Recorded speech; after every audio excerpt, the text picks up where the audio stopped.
ETF index mutual funds నేర్చుకుని stock మార్కెట్లో రాణించాలనుకుంటున్నారా? వెంటనే ఈ నెంబర్కి కాల్ చేయండి.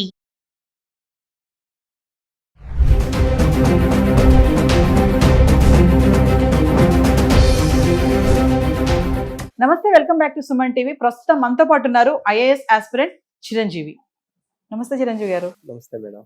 చిరంజీవి గారు, మరి ఏఐ, ఆర్టిఫిషియల్ ఇంటెలిజెన్స్ ప్రెసెంట్ చూస్తుంటే ట్రెండ్ బాగా నడుస్తుంది. అంటే ఎప్పుడో వచ్చేసింది, అది ఇప్పుడేం కాదు. కాకపోతే ఏంటంటే ప్రెసెంట్ లే ఆఫ్స్ బాగా చూస్తున్నాం. ఎప్పుడు ఎక్కడ ఉద్యోగం పోతుందో తెలియదు. అంటే సాఫ్ట్వేర్ ఎంప్లాయీస్ కి చాలా పెద్ద గండం అని అనుకోవాలి. సో ఏంటంటారు, ఏఐని మనం అడాప్ట్ చేసుకోవాలా? మరి ఈ లే ఆఫ్స్ ఎందుకు అవుతున్నాయి? మైక్రోసాఫ్ట్, అమెజాన్, టీసీఎస్ ఇట్లా అన్ని రోజుకోటి వస్తుంది. ఇదంతా కూడా కమింగ్ టు ఫ్యూచర్ లో ఎడ్యుకేషన్ సిస్టమ్ పైన కూడా ప్రభావం చూపిస్తుందా అంటే ఏం చెప్తారు? ఒకప్పుడు మనకి సాఫ్ట్వేర్ రంగం అంటే అది ఒక ప్రెస్టీజియస్గా దాన్ని ఫీల్ అయ్యేవారు. అప్పుడు జాబ్స్ కూడా అంతా ఉండేవి. సో దానికి ఇంకా అడ్వాన్స్డ్గా ఏఐ అనేది ఇప్పుడు మనకి రావడం జరిగింది. సో దానివల్ల లే ఆఫ్ జరుగుతున్నాయి. ఎందుకు జరుగుతున్నాయి అంటే కనుక skills miss match. So skills అనేది ప్రాపర్గా ఉండట్లేదు.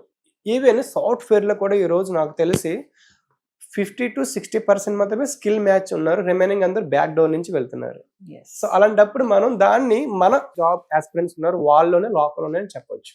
సో మీరు దొంగదారి పెట్టే బదులు మీరు స్కిల్స్ కనుక మీరు చేసుకొని మంచి డెవలప్ చేసుకుంటే ఈ ఏఏ తరంకి ఈజీగా మీకు లేఆఫ్స్ అని జరగవు. ఈవెన్ ఇప్పుడు ఆబ్వియస్లీ ఒక కంపెనీ ఉందంటే కనుక దానికి ప్రాఫిట్ చూసుకుంటుంది, ఫాస్ట్ గా వర్క్ చేసుకోవాలనుకుంటుంది. So at the same time ప్రతి ఆబ్వియస్ దాని ప్రాఫిట్ తను చూసుకుంటుంది, తన సెల్ఫ్ తనుకుంటుంది. సో అలాంటప్పుడు లేఆఫ్స్ జరగడం కామన్.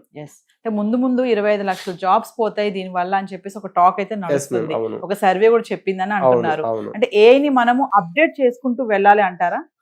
ఆబ్వియస్లీ ఇక్కడ అప్డేట్ మనం కాలానుకూలంగా మనం నడవాలి అంటారు కదండి. కాలంతో కూడా మనం నడవాలి. అలా లేదు మనం అక్కడ ఆగిపోతాం నత్తలాగా. సో ఆబ్వియస్లీ మనం ఎప్పుడైతే ఆ స్కిల్స్ అప్గ్రేడ్ చేసుకుంటామో మేబీ జాబ్స్ పోయే అవకాశం అయితే ఉంది. రోబో టెక్నాలజీ వచ్చేస్తుంది. ప్రతి ఒక్క సౌత్ కొరియా థింగ్స్ ఒక వాచ్మెన్ నుంచి సర్వర్ వరకు కూడా ఒక రోబోటిక్ అనేది చేస్తుంది. సో అలాంటప్పుడు మేబీ ఫ్యూచర్ లోను జాబ్స్ పోయే అవకాశాలు ఉన్నాయి. సో మేబీ ఆ నివేదిక అనేది ఆ రిపోర్ట్ ఏదైతే ఉందో అనాలిసిస్ మేబీ నిజం అవ్వచ్చు. ఎప్పుడు నిజం అవ్వచ్చు అంటే మనం ఎట్లాగే ఉండే అవ్వచ్చు. కానీ స్కిల్స్ మీరు ఇంప్రూవ్ చేసుకొని ఏఐతో మనం నడవగలిగితే కనుక మనం దేర్ మేబీ మనం కాంపిటేట్ అవ్వగలుగుతాం, మనం సస్టైన్ అవ్వగలుగుతాం. సో మీ అనాలిసిస్ లో ఏఐ ద్వారా త్వరగా పోయే జాబ్స్ ఇవి అంటే ఏం చెప్తారు మీరు? So especially software engineers, so and those work preparing content అది కూడా పోవచ్చు. అండ్ న్యూస్ రీడర్స్ ఎస్పెషల్లీ అవి కూడా పోవచ్చు. అలా మన ఇండియా గవర్నమెంట్ కూడా ఏఏ రీడర్స్ ని ఒక ప్రోగ్రామ్ తీసుకొచ్చింది.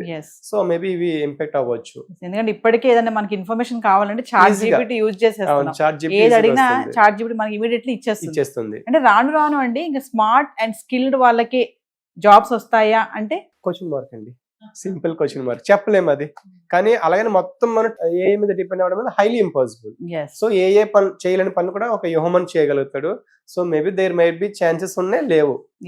సో దాన్ని బట్టి పెద్ద పెద్ద టెక్ కంపెనీస్ ఇప్పటికి అందరినీ తీసేస్తున్నారు. మామూలుగా ఒకప్పుడు సాఫ్ట్వేర్ అంటే అబ్బా వాళ్ళ లగ్జరీ లైఫ్, మంచి శాలరీ, వీకెండ్ లో హాలిడేస్ వస్తాయి, సంబంధాలు కూడా సాఫ్ట్వేర్ అబ్బాయికి ఇవ్వాలనేది చూసేవాళ్ళు. మరి ఇప్పుడు మొత్తం తిరిగిపోయింది అంతా కూడా.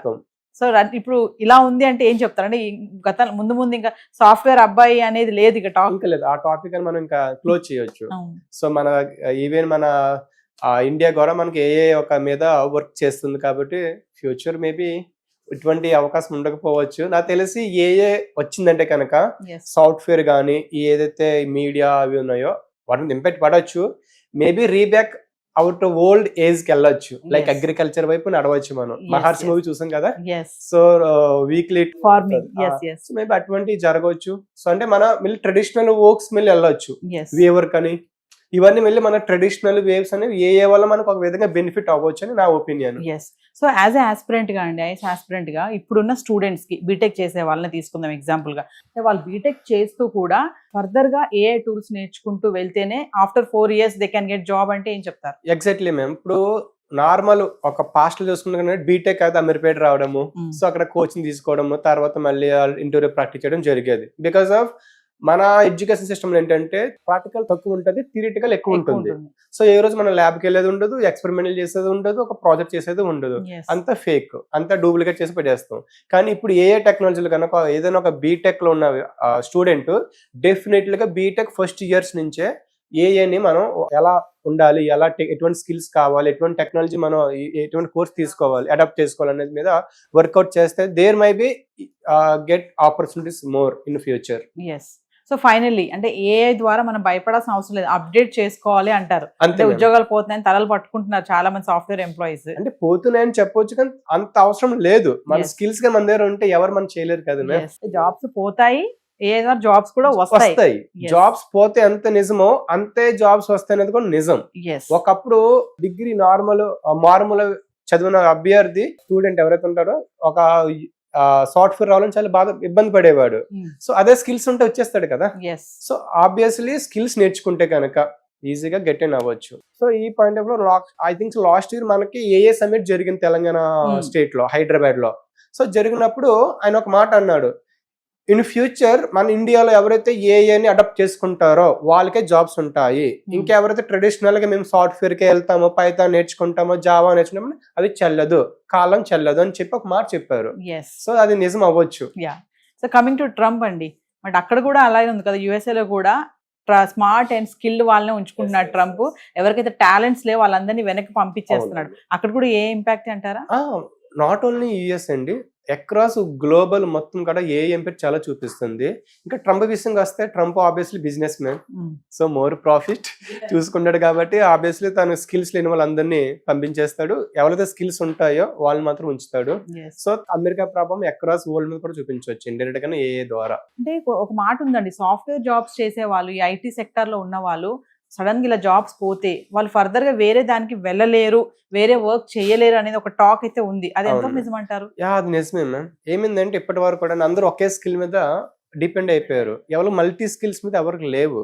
సో ఎగ్జాంపుల్ మా ఫ్రెండ్ చెప్తా, మా ఫ్రెండ్ విప్రోలో చేసేవాడు సాఫ్ట్వేర్ డెవలపర్ గా. చేస్తూ ఎప్పుడైతే లే ఆఫ్స్ అన్న మాట విన్నాడో వాడు ముందుగానే ప్రిప్లాన్ గానే మొత్తం అన్ని క్లోజ్ చేసుకొని ఇంటికి వెళ్ళిపోయి ఫామ్ పెట్టుకున్నాడు, డైరీ ఫామ్. ఆ డైరీ ఫామ్ లో ఏ టెక్నాలజీ యూజ్ చేస్తున్నాడు. ఎట్లా అంటే ఒక సమ్ హోమ్ డెలివరీ చేయడానికి కానీ ఎవ్రీథింగ్ ఒక యాప్ డెవలప్ చేసుకుని ఏ ద్వారా మనోడు దాన్ని మంచిగా యూజ్ చేసుకుంటున్నాడు. సో అటువంటి స్కిల్స్ ఉంటే మేబీ యూజ్ అవ్వచ్చు, ఆల్టర్నేటివ్ చూసుకోవచ్చు. అటువంటి స్కిల్స్ లేదా కనుక మేబీ కష్టమే. Thank you. Thank you madam.